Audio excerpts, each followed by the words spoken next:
म्हैसाळ गर्भपात प्रकरणाचं निवेदन सभागृहात सादर करणार असल्याचं प्रतिपादन आरोग्यमंत्री दीपक सावंत यांनी केलं आहे।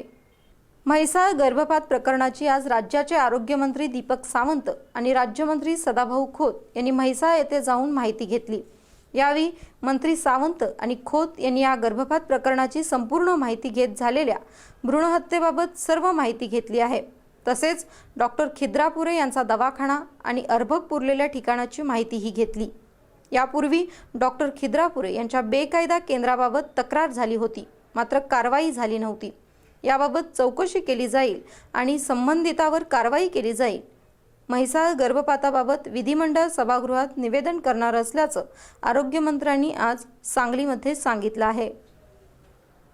प्रश्न काल उपस्थित झाला होता आणि सभागृहात प्रश्न उपस्थित झाल्यानंतर मी सन्माननीय विरोधी पक्ष नेते आणि सन्माननीय जयंत पाटील साहेबांना मी असं सांगितलं की मी ह्याची प्रत्यक्ष जाऊन पाहणी करीन, ॲक्च्युअल काय तिथे परिस्थिती आहे पाहीन, तिथल्या एसपींची चर्चा करीन, डॉक्टरांची चर्चा करीन आणि मग ह्याचं सभागृहामध्ये निवेदन करीन।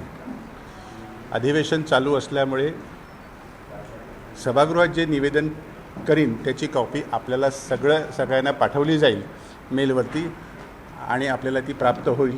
त्यामुळे मी आता इथे सभागृहाच्या बाहेर काही अधिवेशन चालू असताना बोलणं हे सध्या तरी उचित होणार नाही असं मी आपल्याला नम्रपणे सांगू इच्छितो।